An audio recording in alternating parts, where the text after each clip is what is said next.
Hey, lifers, welcome back to the Live the Life podcast. I am your host, Eric Aroca. Hey, today we have a great guest. Before we get to our guest, there's just a couple of things I want to make sure I mention for all of you. Uh, First and foremost, as we've just concluded our awesome 4th of July celebration of our great nation, our hearts are saddened, are just broken. I think whether you're from Texas or not, for all the um, people who have suffered a great deal of loss in the floods here in Central Texas. So our hearts go out to you. Our thoughts and prayers are with all of you out there. Texas strong, and I hope that um, everybody involved and everybody affected will be able to find a little bit of peace and comfort during these extremely difficult times. I am very, very proud of our state and the way that our state has responded to this catastrophe, to Mother Nature, and it just proves again, right? Mother Nature is in charge, and but anyway, just want to make sure that you all know out there that our hearts and prayers are with you. Um, and on another note, I did want to bring up the fact that the Live the Life rewrite that we've been talking about, it seems like for weeks on end, is complete. Now, this is my not for resale copy that I get from Amazon, from KDP Publishing, but it is complete. It is ready to roll. So I will put a link in the description for all of you to get your copy, and it should be a lot of fun. Let me know what you think about it. Um, anyway, it'll be a lot of fun. So, with that said, I think today's guest is perfect, especially for all the things that our country has kind of gone through over the last week or so. I think it's been 8 days today, right? July 4th. Yeah, it's been 8 days. And so I think our next guest, Tammy René, is awesome. Welcome, Tammy, to the Live the Life podcast. Thank you so much, Eric. And I'm excited to read your Live the Life book. I never read the first one, so I'm excited to read this one. I love your energy. I love your positive messages and your just go get it attitude. So I'm excited to be here. I'm very excited. Excellent. I love that. I love to hear that. So, just a little bit of information about the book. It's the same stories. It's basically everything is pretty much the same as the original. The thing that I did is that I just turned all the stories and all the content, all the information that was in the first book, and just rewrote it to fit a more professional audience. The previous book was more gauged at an audience of about 15 to maybe 25-ish, like getting out of college. And this one is for like that getting out of college on like your professional career. So maybe like 25 to 55, that kind of a thing. So I think you'll enjoy it. It's got some really good stuff in it. I think it'll have some things that will definitely resonate with you. So Renee, I know a little bit about you because you and I met through a LinkedIn group that we are a part of. And so I have had the pleasure of, I think it's been a couple of years now since we've been a part of the group. And I've had the pleasure of reading all of your posts and just how thought provoking they are in a very difficult, I think, topic, right? Arena where it's suicide prevention and those type of things. And so I'm excited to have you on. I think that you are the perfect guest to have on at this time.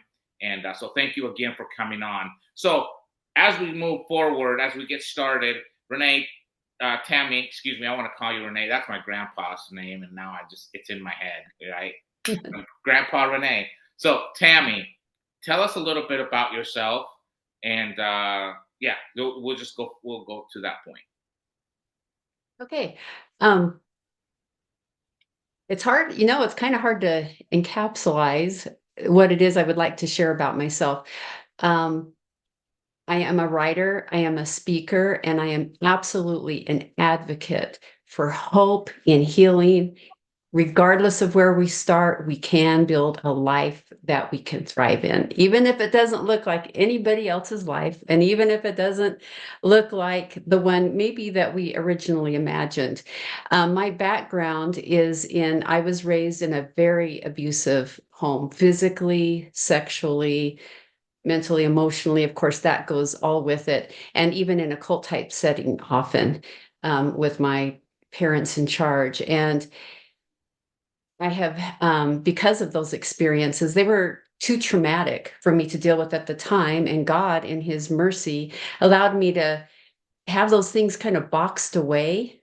As traumas happened, by the time I was a teenager, the traumas kind of got boxed away as a kind of a response for me not wanting to even live anymore. And then it just kind of cleaned the slate a little bit for a little while so I could build a life that I wanted rather than one dictated by my abuse or by my parents. But then in my 30s, after I was blessed to find a supportive and strong and amazing husband, and we started our family. And you start living life kind of, live the life, right? That you always imagined. You start living that. And then it's kind of the wrinkles in your life kind of come up. And what happened for me is I started for the first time in my life gaining confidence, right? Gaining confidence like, oh, hey, I have some things that I know how to do, that I can do, that I can learn how to do. And interesting, the more I felt good about myself, the more I was reluctant to spend time with my parents. It was never a close relationship. It was always kind of really guarded. You just had the relationship, did the visits out of obligation. Anyway, and and this is an unusual way for dark memories to come up, but what the catalyst for me was I was feeling so bad about being a bad daughter. Why don't I want to spend time? Especially the first thing was my dad inviting me to come to a church and witness his latest wedding, right? And I felt so guilty for not wanting to go and having a lot of foreboding feelings. So I actually prayed to be able to see the situation, my dad, like God did. And that was the catalyst. And it was from that place of feeling good about the life I was building and wanting truth that over the next months, well, actually, it turned out years, but initially over those next months, just memories, hard memories that kind of floated around in the back of my mind came fully to the surface with all the emotion. It's PTSD, right? It's the same thing that the Vietnam vets or people that go through trauma have to experience. It's like God knows we can only do so much in that moment, so He boxes it away, and hopefully we can get to an emotionally, spiritually safe enough place to be able to finally deal with it, so it quits keeping us from going forward. And that, to me, that's when you have something to deal with. If it's keeping you from moving forward and from living your life, the way that you want to, the way that you intend to, then it has to be dealt with. The key point is focusing forward. So through the years of therapy and learning and understanding and honestly being knocked down again and again,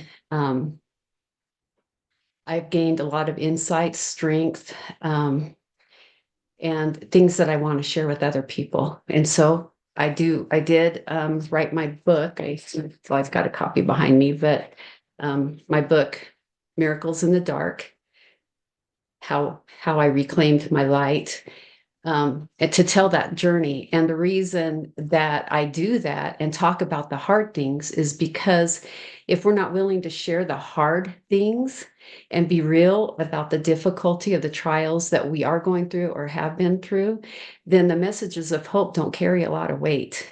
Yeah. Because those people that are going through hard things need to know you've been there too, regardless of the type of trauma. Regardless. I mean, I have some good friends that were raised completely opposite of me, good family, strong family, but in their adult years came across physical traumas that have changed their life.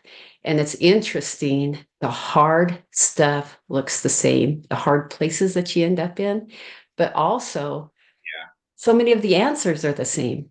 So much of the direction, it's the same. It's the same messages, even in your live the life, even, you're focused on people coming out of college or whatever. Still, the message is there, even though yours and my platform are different, our messages for moving forward, right? They're the same.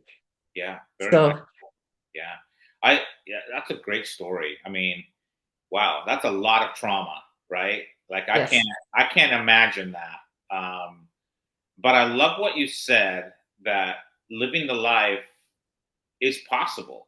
Like, if you are looking forward, yes, you yes, can yes, you can live the life. And I think that's been my predominant message is that I find so many people who have so many great excuses for reasons why they're not living the life that they've always imagined. And I just kind of chuckle a little bit, because I'm like, well, it doesn't have to be that way. You can live right. the life. You can live the life you've always imagined. It's just a matter of whether you really want to or not, and whether you're going to be willing to look forward instead of backwards all the time. I tell people all the time, Absolutely. we all have trauma, right? My trauma is different than your trauma. Um, Not any less, right? It's Right, trauma is trauma. right, And so, but I think if I'm constantly reliving my trauma, how am I ever going to be able to move forward? If I'm driving my car and I'm always looking in the rearview mirror, how am I going to get to my destination? Like, I'm not going to, unless I'm right, driving in reverse, right? And so right, I just feel like the rearview mirror is important in our driving experience. And looking back is important in our in our living, our life experience. But we shouldn't pay so much attention to it that it prevents us from moving forward. I think it's good right. to glance at the rearview mirror every now and again, and see what's back there, see what's going on, and leave it there. There is nothing, if I'm driving, there is nothing I can do regardless of what's happening back here. There is nothing I can do about it, but it's good to be aware of maybe what's happening, right? And Right. I look at it as the same as our life is. Hey, it's okay. I just need to be aware. Hey, you know what? These horrible things happen to me. It doesn't define who I am. I can move forward and I Yes. can build a great life. And I'm so excited. Like, it thrills me when you say that you found someone in your husband that could help you to build that life that you always wanted for yourself, right? And together, that you guys have been able to build that life. And I think that is so. I think you said that beautifully. I love that you brought that up. So thank you for that. It's a big part of my healing, finding the husband I get. And there are a couple things as you're talking that came to mind is I am very much a believer in Jesus Christ, and he will help us on the path. Our um, probably goal is to make sure we're facing forward and to trust him, because sometimes, I like the rearview mirror analogy, but sometimes I think more of I'm on a path, right? The beauty is in front of me. Salvation, whatever, it's in front of me. There's a rod in my right hand that will help me find the way to go. And that's following the words of Jesus Christ, right? And if I make sure I'm faced that way, I'm on the path and I'm kind of just doing my thing, he will place things in front of me that I need to deal with so that I can continue on my journey. Maybe in front of me on this path is a huge canyon or something that I don't see. He places things in front of me that I have to work through to kind of build that bridge to get to the next spot. The most crucial part, most crucial part is face forward, trust, and don't be afraid of the garbage. Don't be afraid of the mud pits. Don't be afraid of the canyons, because he will help you build the way forward. In my own healing at first, I did kind of turn around. Man, I wanted to clean up this mess that kept exploding on me and be done, wash my hands, Yeah. move on, right? I'm a list person. Give me a list of things to do. I can check off, done deal. And that's not the way life works. And it is not, absolutely not the way that healing from trauma works. You have to trust in that higher power. AA's second belief, or I can't remember what they call it, but their second step is you have to acknowledge a higher power, that there's somebody out there, up there, who loves you, who is all powerful and has the ability to help you through the trauma. We can't do it alone.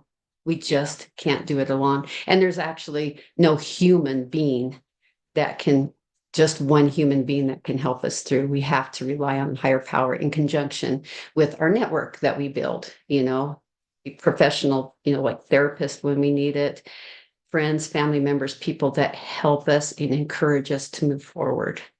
Yeah, excellent. I love it. So, what prompted the book? Because you are an author. I mean, obviously, you're an author. You wrote a book, speaker, but you're also an ambassador. And I love these three principles, right? Hope, healing, and thriving. I love those three. Those are so great. And I know that you also do a lot of work for the Suicide Prevention Network. So, take me back a little bit as to what prompted the book. Like, what was it that you just thought, oh, you know what, I got to get a book out there, I got to write a book? Well, it started with, I'm naturally a writer. I love to write. It's how I express myself. I'm a journaler. My family, my children and grandchildren will never be able to get through all the journal that I have written. That's awesome. Right? I love that. But that it's a tool. It's a great healing tool. And so, of course, as I was dealing with these traumas that kept coming up, these memories, these, just all the pain and everything that kept coming forward, I obviously wrote it down. And as I wrote it down, it's healing. It gets it out of your soul, brings it into the light. And if you bring that garbage into the light, then professionals, the savior, everybody can help you kind of let go of it. It'll always be a part of you. It's part of what has formed you. But anyway, so doing that, and then also searching for my own hope and answers when things were really looking dark, I so appreciated the people that would be honest about their own journey, the books that had been written. Some of them were too hard and didn't have a lot of light in them, but still being validated. I am not the only one that Yeah. has gone through this. I am not, because otherwise, and especially in the case of abuse, and maybe in the case of any type of trauma, we tend to think we're the only ones. And abusers will want you to think you're the only one, that it's all because you weren't good enough, or any of that. So that was, and then also my husband and I, as we're, getting through the worst parts of the healing, it's like, what is the point of this if we can't do something good with it? You got to figure out how to recycle your garbage and do something good with it, right? And so that was it. It was not an easy project.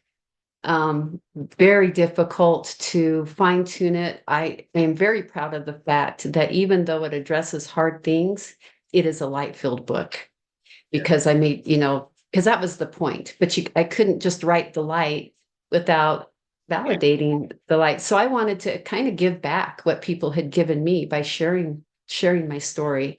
And so that was the catalyst. And it took me 15 years to Really? get this. Yeah, I have thousands and thousands of pages that I had to bring Wow. together, sort through, and you know, and with the help of prayer and even my own experience with other victims, other people, what needs to be in there, and what doesn't need to be in there, because I had thousands of pages to draw from. So it was a big, long project, but when it was time, it was time. That's So amazing. That's like a life project, right? Oh, yeah. that's Well, amazing. isn't this all our life project? All these things Sure. we share, it's about our life projects of Yeah. becoming who we want to be and living the life. I love your thing, living the life we always dreamed about, right? Live the life. That is Yep. incredible. So I'm really looking forward to reading the book. Um, Talking about suicide prevention and just those kind of topics in that area have always been extremely difficult for me.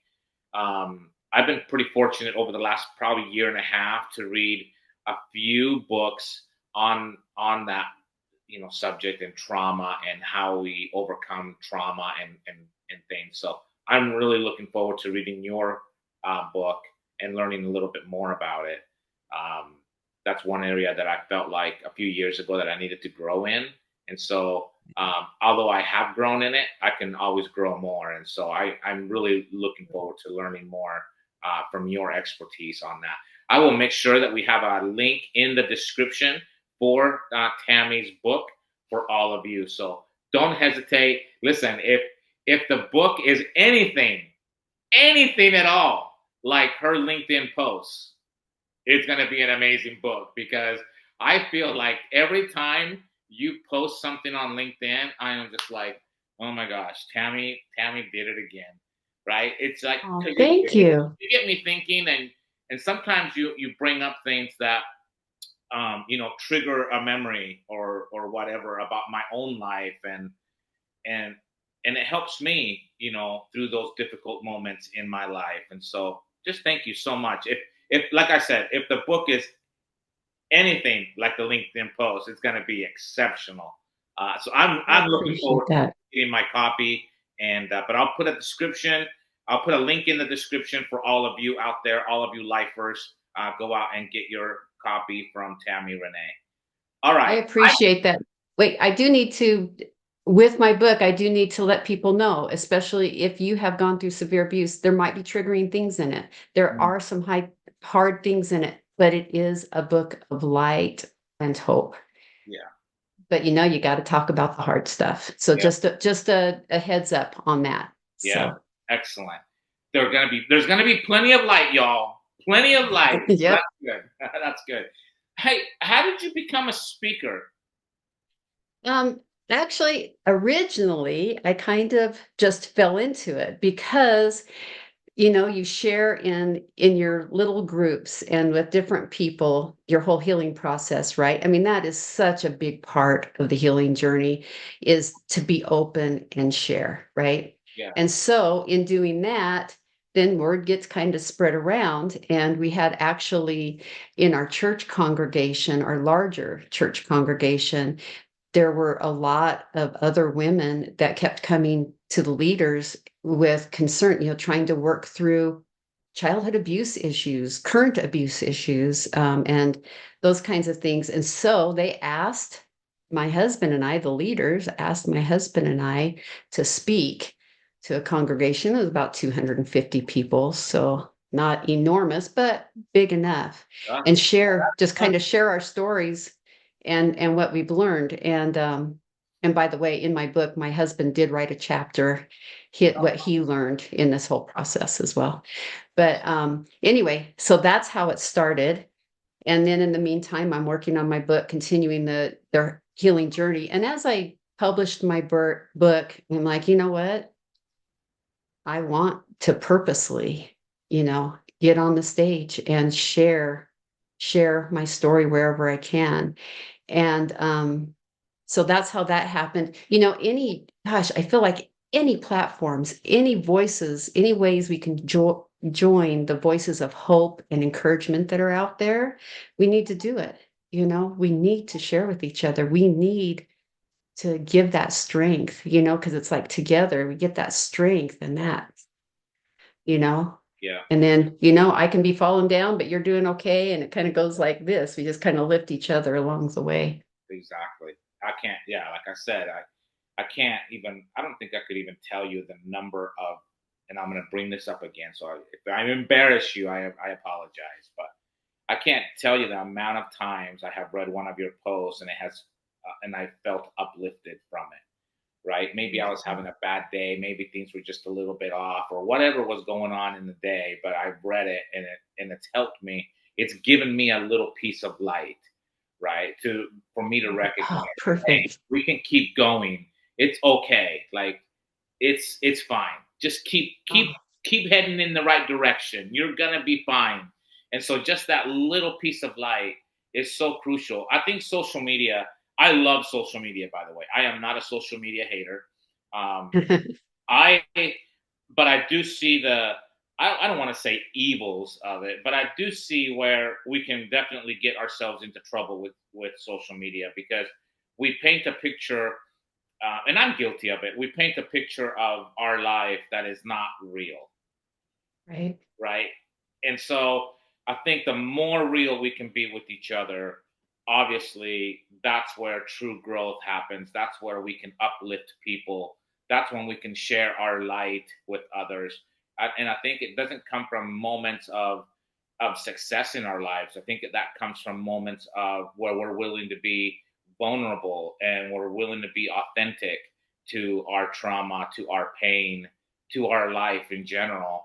And I think the more authentic we are and the more vulnerable we are, the more opportunity we have to share our light with others. So I'm so happy that you brought that up. You mentioned hope, and I just wonder how do you define hope as you travel the country, and now that you're an author and you talk to probably millions of people, how do you define hope to them, to your audience?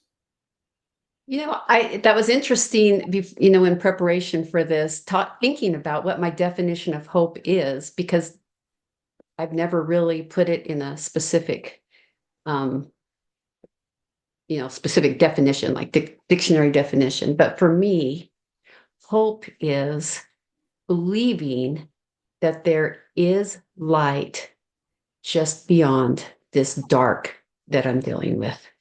Absolutely believing that there is light, no matter how long the dark goes on, no matter how deep the pit feels and how steep the edges to come back out of it. There is light ahead. And to be honest, there's been times in my life I have not totally believed maybe that light I wasn't going to get to it very soon. But you have to believe it's there. You just have to believe that there's light. And for me, that's what hope is about. It's about believing in light beyond the darkness. Yeah, that's beautiful. I love that.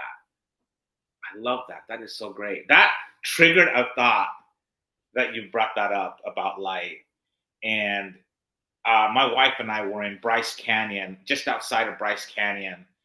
We were on our way home, and by the way, Bryce Canyon, y'all, is in southern Utah.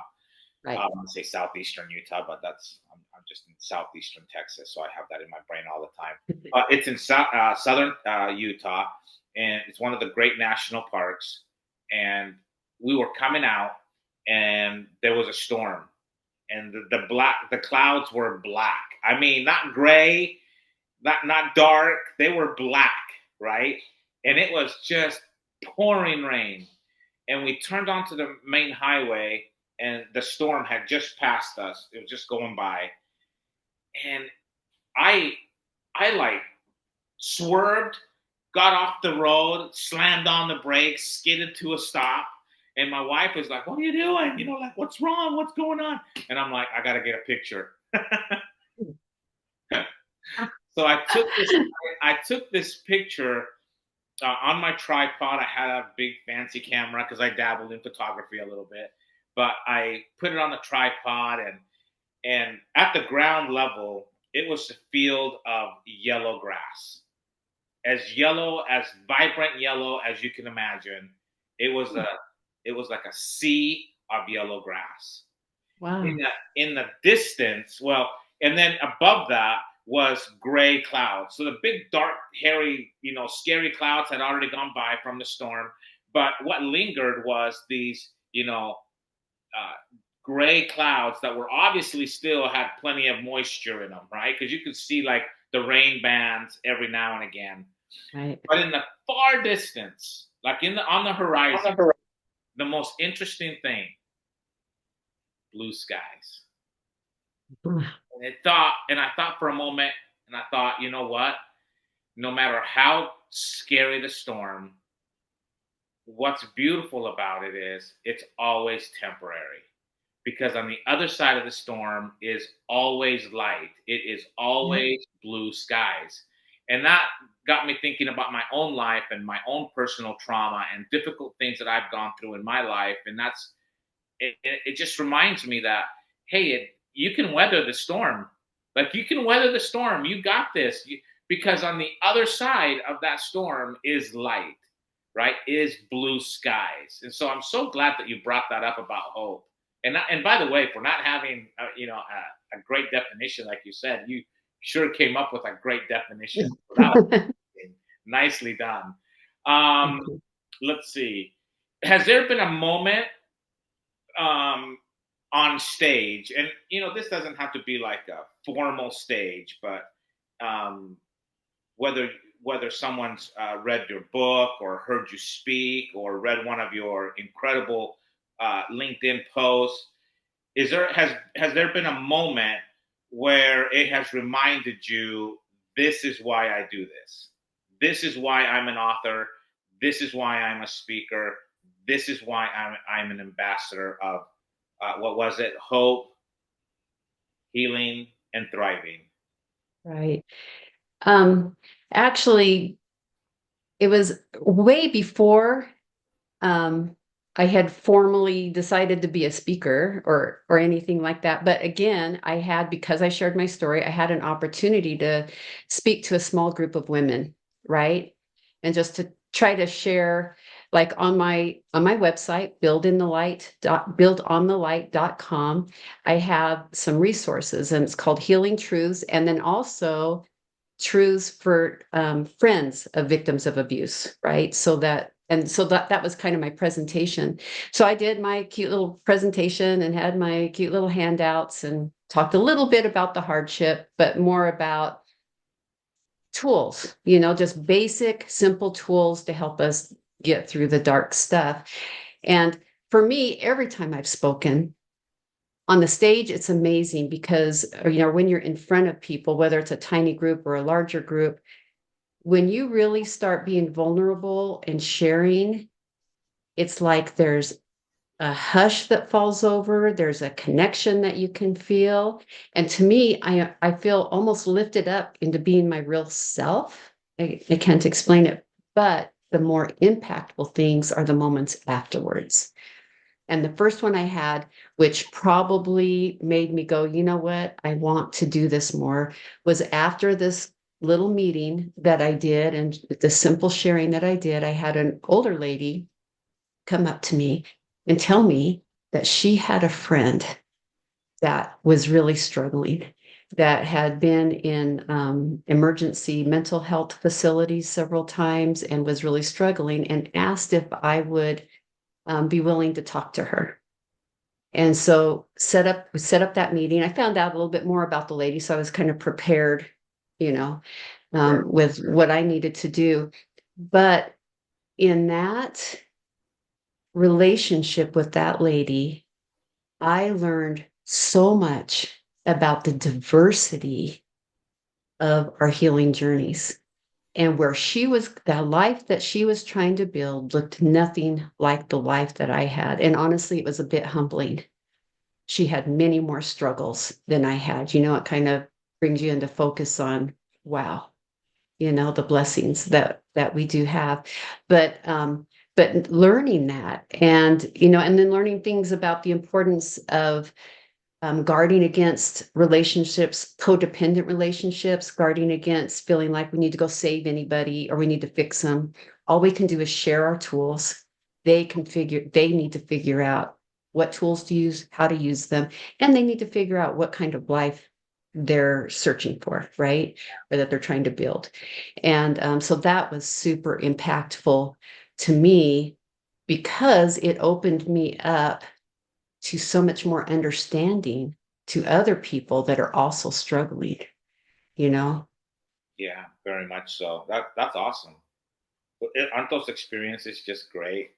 Yeah, I love, like I said, it's about the connections afterwards. When you're brave enough to be vulnerable Yeah, and share a little piece of your soul, yeah. it's the afterwards that is really impactful. and Yeah. kind of motivates me. It motivates me to keep going. Oh yeah, that's what motivates me to keep going. And Yep. I've learned that the more vulnerable I'm willing to be, the greater the connections become, right? Right. And more frequent, and even the number of them increases. So that's Yep. awesome. I love that. So clearly, your ability for writing empowers, it uplifts other people. But Thank I'm you. wondering who empowers you? Who inspires Renee, Tammy Renee? Who inspires me? That's a loaded question, right? Because we get so much empowerment, true empowerment from so many sources. And I have to say, first and foremost, my true empowerment comes from my faith and trust in Jesus Christ. And then my husband, because he is a cheerleader. He doesn't swoop me up and try to save me, although he will comfort me, when I need to be comforted and that kind of thing. But he believes in me. He believes in my abilities. He always has. And, he just kind of expects me to be able to move forward. And there's power in that. Yeah, And then the other things, honestly, I've been thinking a lot about our friend Jody Orgel Brown, and yeah, she's going through a lot of struggles right now. But I have known her. We have been friends for about 15 years or so. We both worked on our first chapters together, and she kind of blew me out of the water with getting hers done quick and all that. Um, but people like her, because she's facing huge physical traumas, huge life altering things. And all through these 15 years, she is an advocate for all the people around her. And she shares, she's very willing to be honest and vulnerable about not only the trials, but the triumphs and the pieces of truth, and people that do that. And honestly, I've watched a few of your Live the Life podcast and your things that you've shared, even though they're more on a professional vein, for a professional career than what my messages are. I still resonate. That's why I was so excited when you started having this podcast and you asked me to be on it, because anytime we just share pieces of success, pieces and thoughts, and, about how to move forward is empowering. It's empowering. yeah, yeah. Great. Yeah, our dear friend Jody. Our thoughts and prayers are with you because Yeah. she's going through it right now. So Right. wow, she is a pillar of strength in my opinion. So Well, I don't you think her strength comes because of her vulnerability, her willing to be vulnerable and yeah, humble to accept the path the Lord puts in front of her? yeah, and I think so Amazing. often we just try to bury that. We just Yeah. want to just bury it as deep as we possibly can because we're ashamed of it, we're embarrassed by it, we just don't want to acknowledge it. And I think running away from it doesn't help you. It doesn't No, help anybody. And so no. if we can just face it and we can just deal with it and we can like you said before, continue to move forward, find those find that ray of light wherever it is you find it, whether it's through your spouse, Right. friends, the savior, however it is you come across that ray of light, just soak it in and then be willing to be vulnerable with other people. Yes. A long time ago, very early on in my career, I was in sales and I attended a sales conference that I really didn't want to go to. And they had a speaker. And I'm not going to say who the speaker was, but I'll just say he was a prominent NBA player who had, I think, recently retired at the time. And he gave a speech and he was on stage for about an hour. And my friends and I were laughing. I mean, we had a great time. Like it was so entertaining. That's the word that comes to my mind. Entertaining. It was so entertaining. And I remember the ride home several hours later, back to the hotel, and we were talking about what had gone on during the day, what we had kind of learned throughout the day, and And then we came to the the premier event of the eve of the day, right, which was this speaker, and we were trying to figure out what he spoke about, and none of us could remember. We did remember that we laughed. We remembered that we had a good time. We remembered that we kind of forgot about our whatever, our sales quotas and the pressure that was on us on a constant. And, and we just had a good time. That's what we remembered from this person speaking to us for an hour. And I thought, Oh, that's kind of an empty presentation, because there wasn't anything in his story or in his presentation that was him sharing his vulnerability.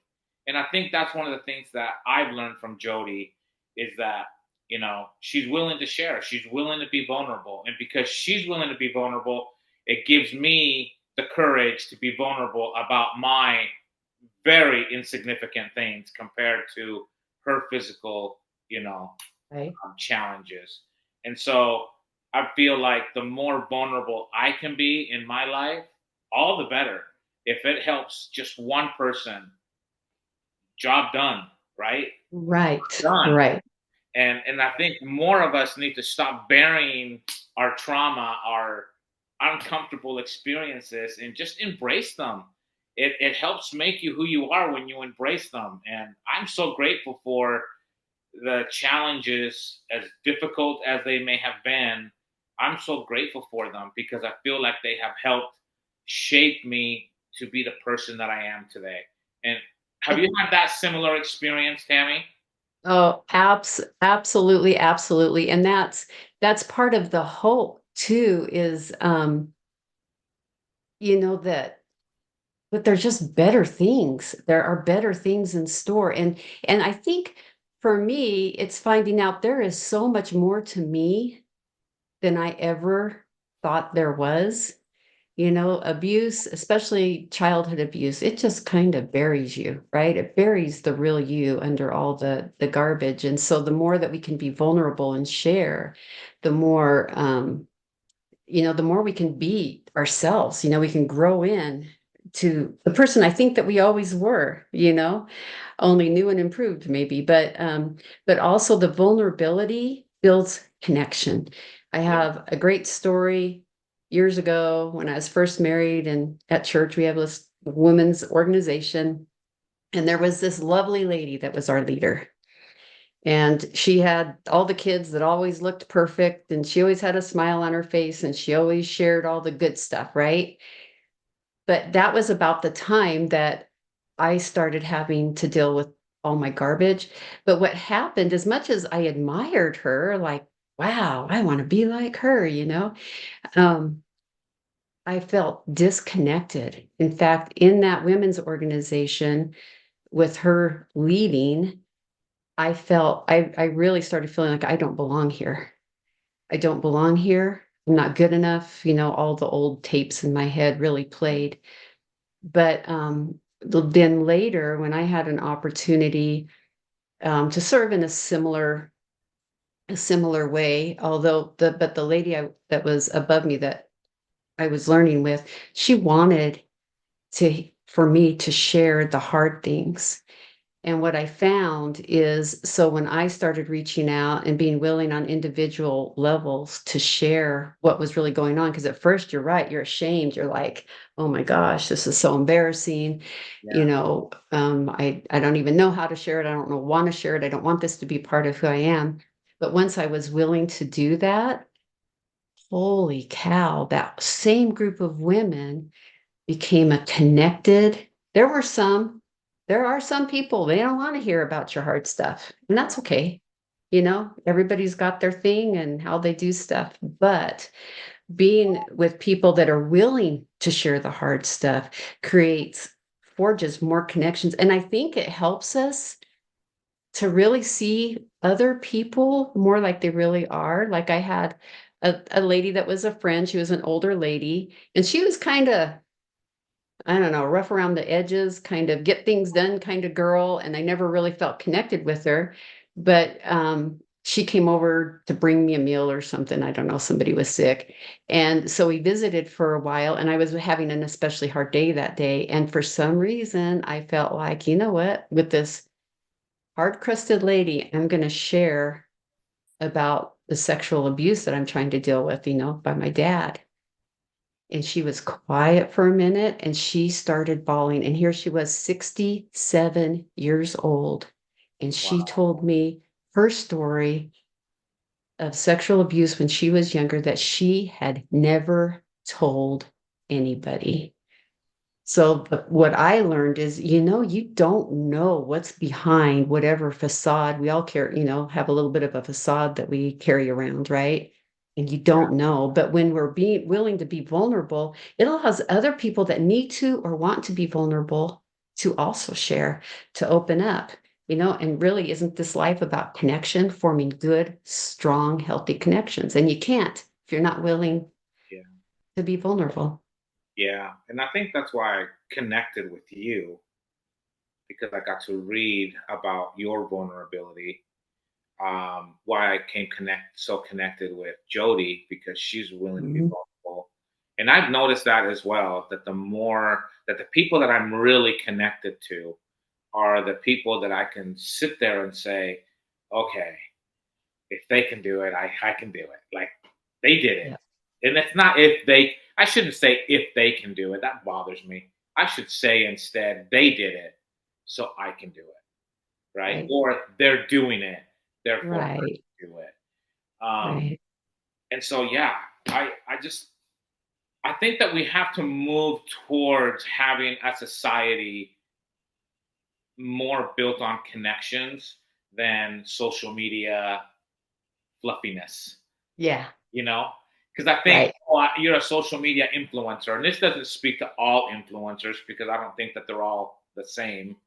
But wow, even like if you look at a social media influencer, the ones that I really follow are the ones that I can connect to, right? The ones that just show, oh, my life is perfect and I never have any challenges and everything is great. I have no connections to them.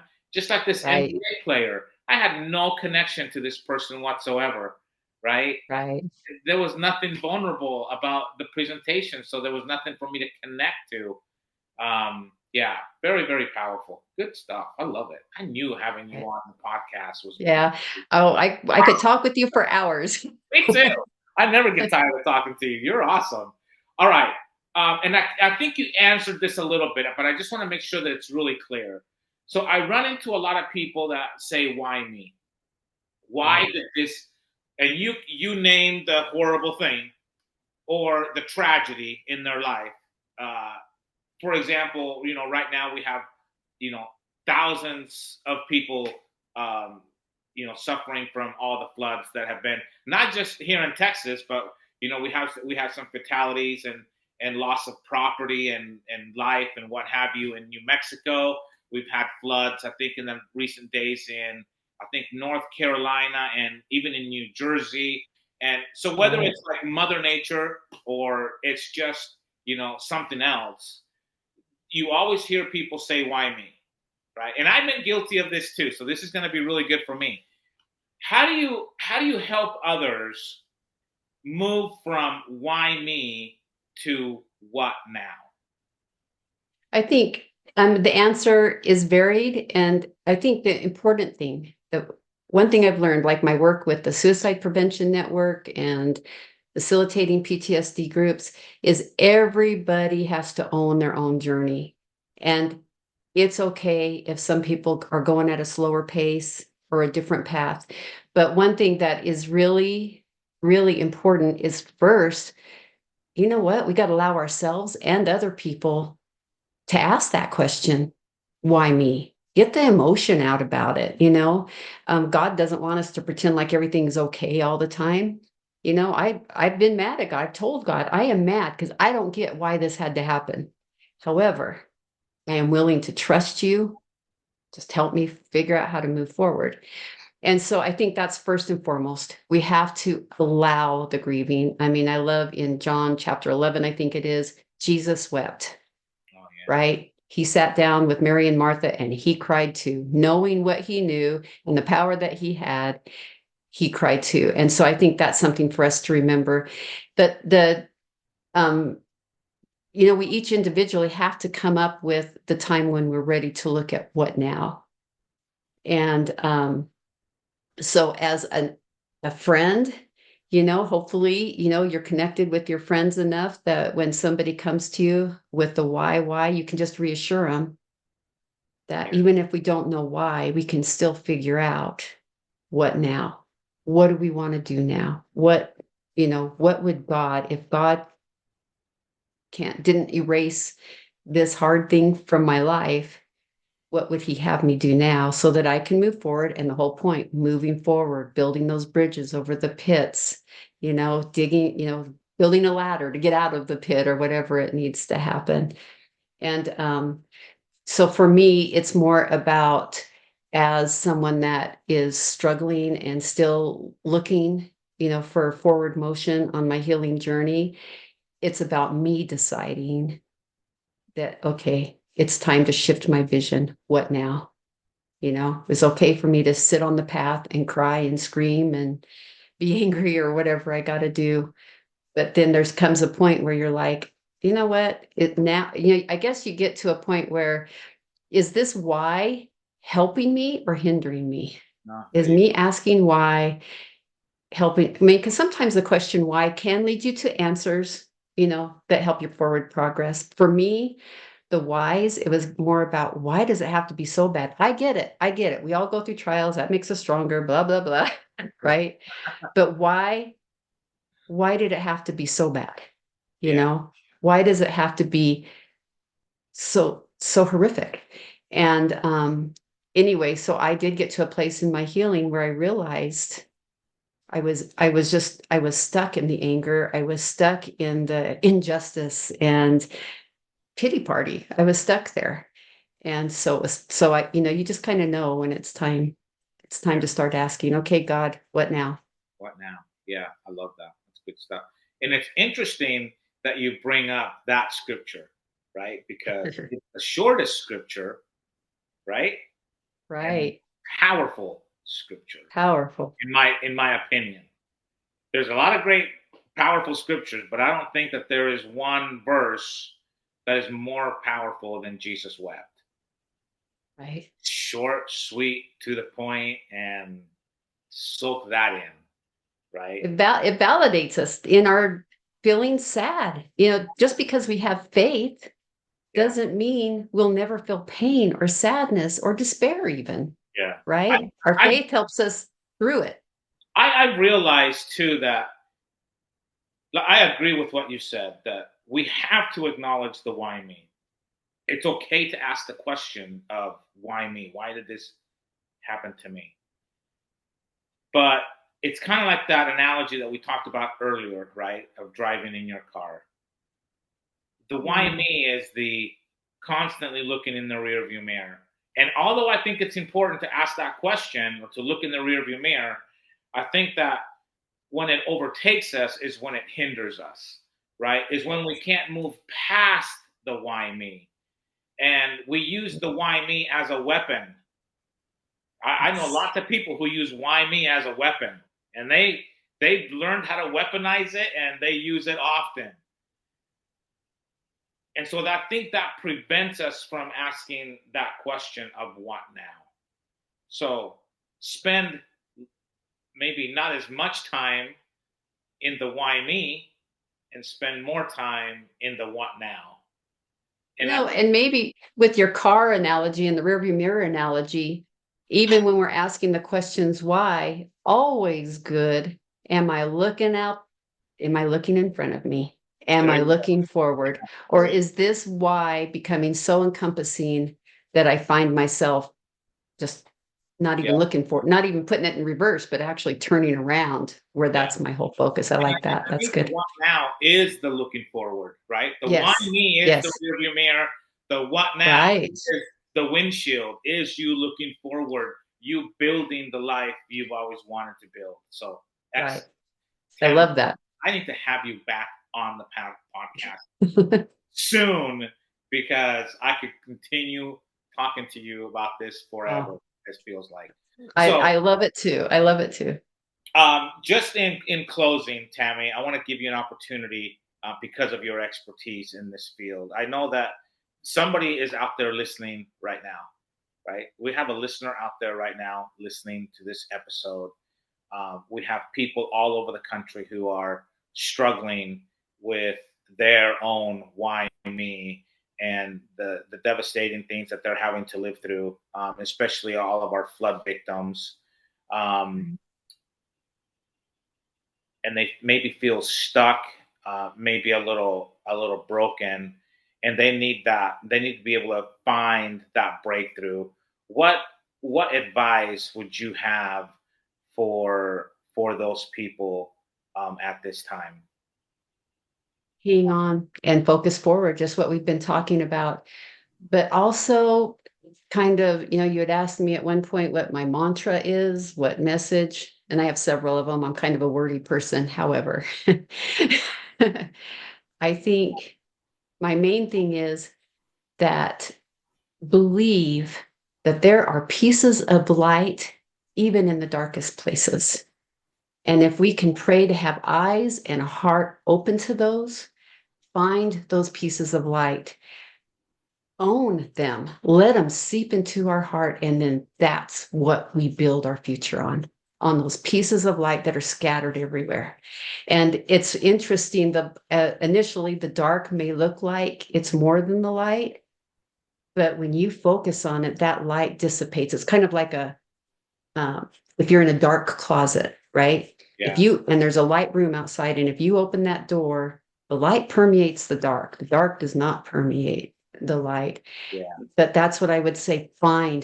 Pray to have eyes open to the pieces of light that are everywhere around us in every situation. Own them, gather them, own them, and build your future on that. beautifully said. Beautifully said. Thank Thank you. you so much, Tammy. It was a pleasure to have you on the Live the Life podcast, and I hope that we can continue this conversation very, very soon.